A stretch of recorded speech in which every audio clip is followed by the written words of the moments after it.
തൂമ്പുകൽ diary ഫാമിൻ്റെ പുതിയൊരു വീഡിയോയിലേക്ക് ഏവർക്കും സ്വാഗതം. ഇന്ന് നിങ്ങളുമായിട്ട് ഷെയർ ചെയ്യാൻ ആഗ്രഹിക്കുന്ന വീഡിയോ ഈ ഫാമിലെ ഏറ്റവും വലിയ പശുവും ഏറ്റവും ചെറിയ കുട്ടി ഉണ്ണിക്കുട്ടനും.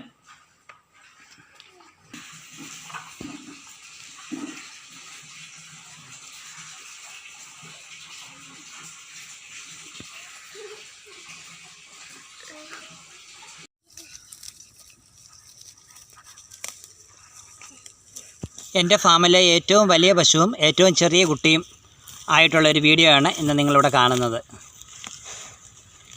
ഈ പശുവിൻ്റെ കഥ ഞാനൊരു പ്രാവശ്യം പറഞ്ഞതാണ്. നിങ്ങൾക്ക് ആർക്കെങ്കിലും റിപ്പീറ്റേഷൻ ഉണ്ടെങ്കിൽ ക്ഷമിക്കണം. എല്ലാവരും എന്നോട് കമൻറ്റുകളിൽ കൂടെ ചോദിക്കുന്നുണ്ടായിരുന്നു, ഈ നല്ല പശുക്കളെ എവിടെ നിന്ന് കിട്ടും, നാട്ടിൽ എങ്ങനെ നല്ല പശുക്കളെ കിട്ടും എന്നൊക്കെയുള്ള ചോദ്യങ്ങൾ.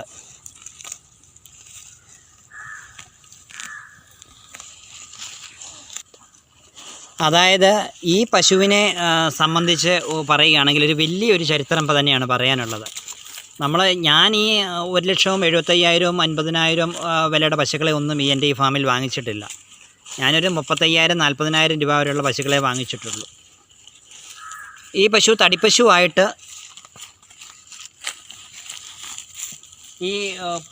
തടിപ്പശുവായിട്ട് എൻ്റെ കൂട്ടി വന്നതാണ്. അതായത് ഒരു അറവശാലയിലേക്ക് പോകാനുള്ള ഒരു പശുവായിരുന്നു.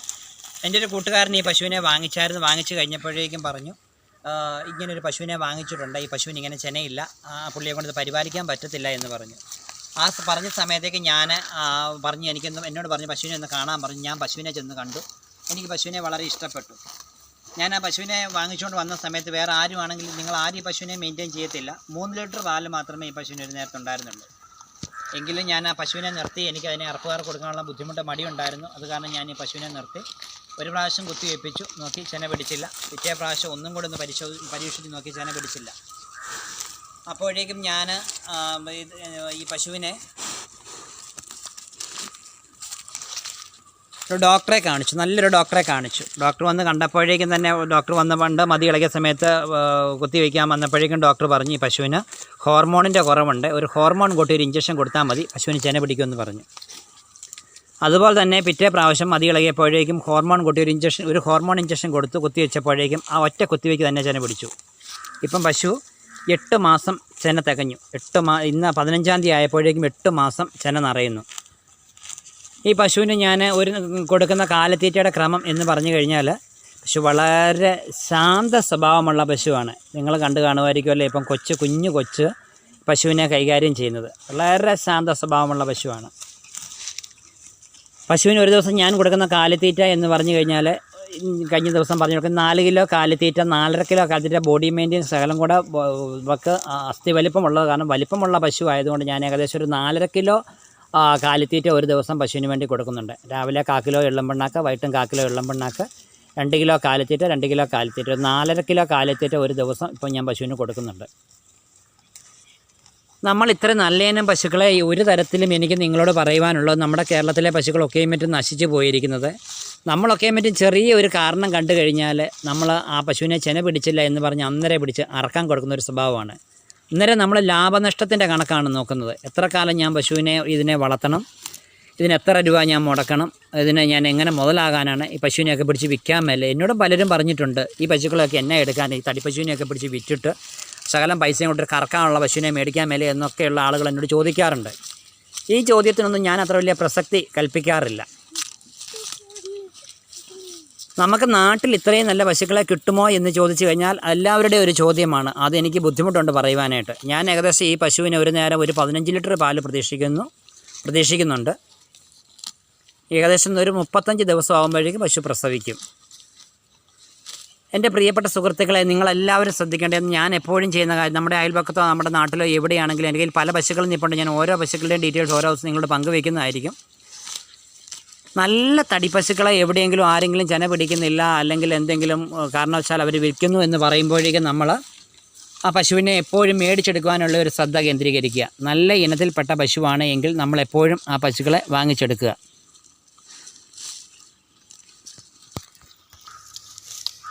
എനിക്കൊരു കഴിഞ്ഞ പ്രാവശ്യം എനിക്കൊരു അനുഭവം ഉണ്ടായി. എന്നോട് ആരോ ചോദിച്ചിട്ടുണ്ട്, 4 പ്രാവശ്യം കുത്തിവെച്ചിട്ടും പശുവിന് ചെന പിടിച്ചിട്ടില്ല, അതിന് എന്ത് ചെയ്യാൻ പറ്റുമെന്ന്. ഞാനൊരു ഡോക്ടറല്ല, എങ്കിലും ഞാൻ ചില കാര്യങ്ങൾ പറഞ്ഞു തരികയാണ്. പശുവിൻ്റെ യൂട്രസിനകത്ത് മുഴയുണ്ടെങ്കിൽ, യൂട്രസിന് പുറത്ത് ആ ഭാഗത്ത് മുഴയുണ്ടെങ്കിൽ ആ പശു ചെന പിടിക്കത്തില്ല. പിന്നീടുള്ളൊരു കൃത്യമായ കാര്യം നമ്മൾ ശ്രദ്ധിക്കേണ്ടത്, പശുവിന് എല്ലാ 22-ാം പൊക്കം അല്ലെ 18-ാം പൊക്കം കൃത്യമായിട്ടും പശു മതി ഇളകുന്നുണ്ടോ, പശുവിന് പോകുന്ന ഡിസ്ചാർജിന് നല്ല വെള്ള കളറാണോ, നല്ല രീതിയിലുള്ള ഡിസ്ചാർജാണോ നാം പോകുന്നത്, ഇങ്ങനെയുള്ള കാര്യങ്ങൾ നമ്മൾ വളരെയധികം ശ്രദ്ധിക്കണം. അതുപോലെ തന്നെ ആ പശു തീർത്തും മെലിഞ്ഞ് ക്ഷീണിച്ചാണോ ഇരിക്കുന്നത്, പശുവിൻ്റെ ശരീരത്തിൽ അതിന് വേണ്ടുന്ന ആവശ്യമായ ഘടകങ്ങളെല്ലാം ഉണ്ടോ, ഇങ്ങനെയുള്ള കാര്യങ്ങളെല്ലാം കൂടെ ശ്രദ്ധിച്ചിട്ട് വേണം നമ്മൾ ഇങ്ങനെയുള്ളൊരു കാര്യത്തിനുള്ള ഒരു ചോദ്യം ചോദിക്കാനായിട്ട്. എനിക്ക് കഴിഞ്ഞ പ്രാവശ്യം ഒരു 4 പശുക്കൾ അടുപ്പിച്ച് ഒരു 14 ലിറ്റർ കിട്ടുന്ന പശു, ഒരു 13 ലിറ്റർ കിട്ടുന്ന പശു, 10 ലിറ്റർ കിട്ടുന്ന ഒരു പശു, ഇവരൊക്കെയും പറ്റും എനിക്കൊരു 4 പശു ചെന പിടിച്ചില്ലായിരുന്നു കുത്തിവയ്പ്പിച്ചിട്ട്. അപ്പം ഞാനൊരു അതിനെ ഒരു കാളമുരിയുടെ കൂട്ടത്തിൽ, ഒരു കാളക്കൂട്ടത്തിൽ വിടുവാൻ വേണ്ടി നോക്കിയപ്പോഴത്തേക്കും ഇവിടെയെങ്കിലും കാളയില്ലായിരുന്നു. പിന്നെ ഞങ്ങളുടെ ഒരു നെയ്ബർക്ക് തന്നെ ഒരു നാടൻ കാളമുരി ഉണ്ടായിരുന്നു.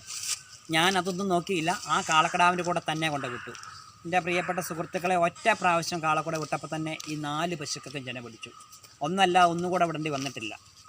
എൻ്റെ ജീവിതത്തിൽ ഇന്ന് വരെ ഞാനൊരു പശുവിൻ്റെ യൂട്രസ് കഴുകാനായിട്ടുള്ള മെനക്കേട് ഞാൻ ഇന്ന് വരെ ചെയ്തിട്ടില്ല.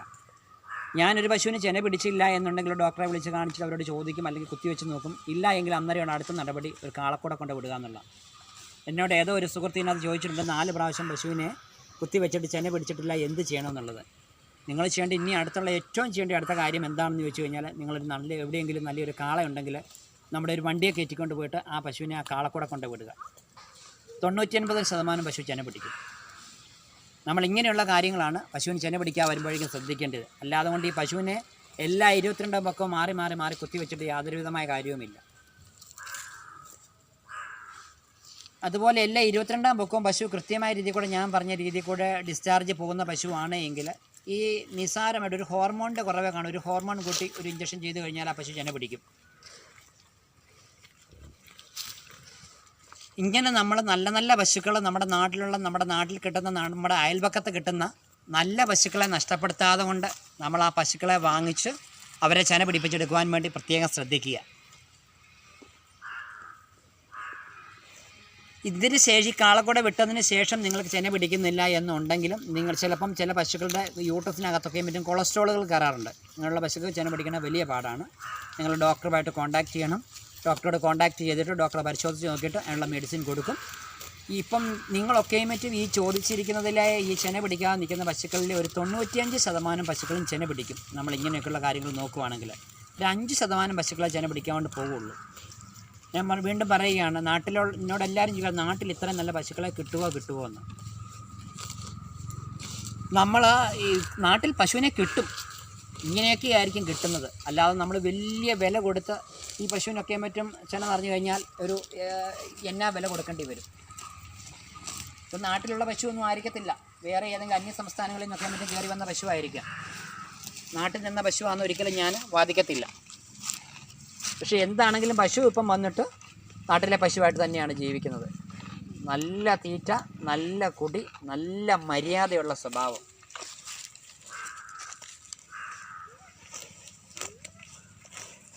അതുപോലെ തന്നെ ഈ പശുവിൻ്റെ കുളമ്പുകളൊക്കെ മറ്റും നിങ്ങൾ ശ്രദ്ധിച്ച് നോക്കിക്കൊള്ളുക. പശുവിനെ കൃത്യമായിട്ട് നമ്മൾ സൗകര്യമുണ്ടെങ്കിൽ ഒരു പശു ഒരു ദിവസമെങ്കിലും പുറത്തിറങ്ങി മണ്ണിൽ ചവിട്ടുന്നത് വളരെ നല്ലതായിരിക്കും. പശുക്കളുടെ കുളമ്പുകൾക്ക് ഇതിപ്പം സാധാരണ നല്ല ഇനം ഒരു ജേഴ്സി HF പശുവാണ്. സാധാരണഗതിയിൽ ഇതുങ്ങളൊക്കെ പറ്റും കുളമ്പൊക്കെ ഒരുമാതിരി നീണ്ട് കുളമ്പ് ചവിട്ടാനൊക്കെ പറ്റും വലിയ ബുദ്ധിമുട്ടായിരിക്കും. എന്നാൽ ഈ പശുവിൻ്റെ കുളമ്പ് നിങ്ങൾ ശ്രദ്ധിച്ചോളുക. ഇതൊക്കെ മറ്റും നമ്മളെപ്പോഴും ശ്രദ്ധിക്കേണ്ടത്, നമ്മളെ പശു പരിപാലനത്തിൽ നമ്മൾ ശ്രദ്ധിച്ചു കഴിഞ്ഞാൽ നമുക്ക് ഒരു പരിധി വരെയും പശുക്കളുടെ അസുഖങ്ങൾ നമുക്ക് തന്നെ നിയന്ത്രിക്കാൻ പറ്റും.